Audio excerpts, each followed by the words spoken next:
Welcome to the Streetwise Property Pulse, Ontario's resource for investment property financing and real estate investing updates, where we provide you with timely updates and perspectives from leading real estate practitioners, answer your burning questions, and share with you valuable tips and strategies.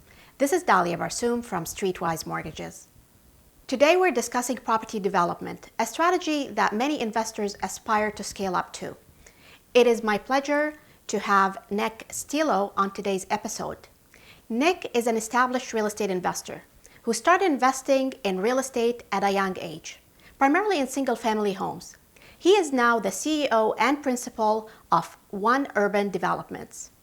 Nick will share with us today his perspective on the development strategy, how to mitigate the risks involved, and the opportunities that the current economic climate has presented for investors looking to develop land. Nick, welcome to today's episode. Nick, tell us about yourself as a real estate investor and a developer. Thank you for having me on your program today, Dalia. For your viewers who do not know me, my name is Nick Stillo, and I am the Chief Operating Officer and Principal of One Urban Developments. One Urban is a multidisciplinary real estate development firm specializing in acquisition, development, and property management. I am a second-generation real estate developer, and I began investing in real estate at a very young age in single-family properties. That said, I've always wanted to build something that would last forever, and real estate development gave me that avenue. I'm currently overseeing the development and construction of 3 mixed-use, mid- and high-rise projects in Barrie and Oakville. One Urban was founded with the single motto that lifestyle is paramount. The One in One Urban is an acronym for opportunity-rich, neighborhood-focused, and efficient building. We've strived to develop our projects with these very sentiments. All of our projects are thoughtfully designed with retail at grade that brings lifestyle convenience for residents and also creates opportunity for local businesses to thrive. Our buildings give us the opportunity to add value to the neighborhood by focusing not only on the current lifestyle of the community, but also in what the community is missing. Finally, we partner with leading industry consultants and skilled trade professionals to create forward-thinking urban spaces for renters and buyers alike.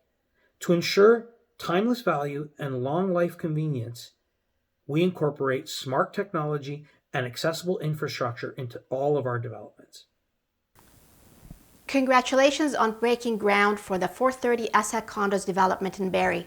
Nick, can you share with us a bit about this project and the key lessons you've learned as you went through the process of land acquisition and where you are currently to date?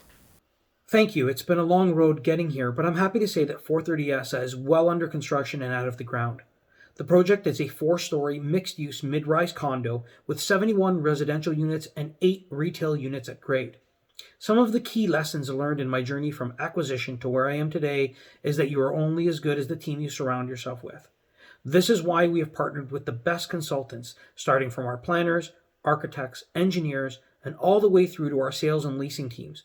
Our consultants are truly the best in the industry, and this helps ensure a successful project. What are the risks associated with development? And what are some of the strategies you recommend to mitigate these risks? The single biggest risk is not knowing your numbers before entering into the development business. It is important to buy land not based on a feeling, but based on the price per developable square foot and the potential density that the site can accommodate. What does that mean? That means having your finger on the pulse and knowing what the other development properties in the area are selling for and the density that's being approved. That can give you the insight you need to make the decision of whether or not the property is worth the asking price. In keeping with that theme of knowing your numbers, you'll also want to know the upfront costs of a development and the hard costs of building it before going to construction.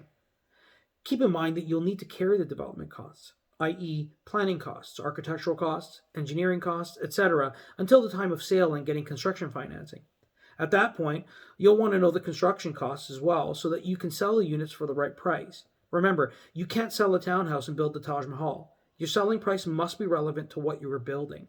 A good way to mitigate this risk is to engage a good and reputable quantity surveyor or cost consultant who can advise you on making the numbers work. Another risk is buying land without having a plan of what you want to build on it. For example, you can't buy land that is zoned employment lands if you intend to build it residential. Additionally, you can't buy land in an industrial park and build a condo. Your expectations of the land you're buying must be realistic. It's always a good idea to speak to a member of the planning staff within a municipality before closing on a property. What opportunities and challenges did the current market conditions present for developers? The opportunity for developers is that there are a lot of redevelopment properties that are being liquidated as we speak. Many small strip mall landlords are facing tenants who cannot continue operating their businesses due to COVID, forcing them to close their businesses and ultimately forcing the landlord to sell their property. In some of these cases, the properties are located on main roads, which present the opportunity to redevelop into mixed-use or residential projects, depending on the allowable zoning or an official plan. The challenge with these opportunities is the carrying costs of the mortgage, which can be difficult if there is no revenue. We are also seeing opportunities in land for sale that has been rezoned and ready for permit, where land developers want to sell their properties given the uncertainty of the immediate future with COVID. The challenge with this is land prices tend to be higher than what they are actually worth by a considerable amount. This goes back to my point of knowing what is being sold in the area so that you know the fair value of that property. Nick, how do you anticipate new construction condos to perform going forward given the economic outlook? Well, Dahlia, that is difficult to say given the current supply of resale condos on the market today. However, one thing's for sure.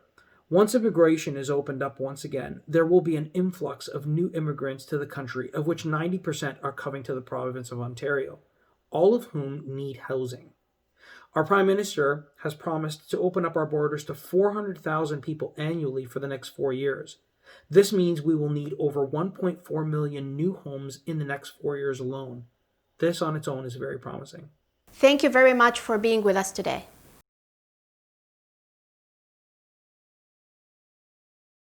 On the financing front, if you're looking to acquire vacant land, lenders typically finance about 50% of the value subject to location.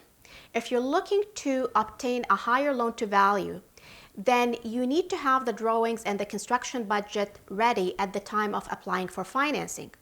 In that case, the lenders can potentially go up to 75% of the land, as financing can be set up from the get-go as construction financing.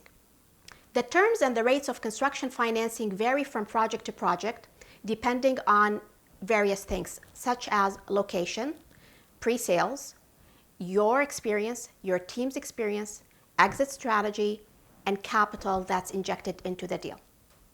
That's it for today's episode. To get notified of our new episodes, please subscribe and hit the bell button. I'll see you on the next episode.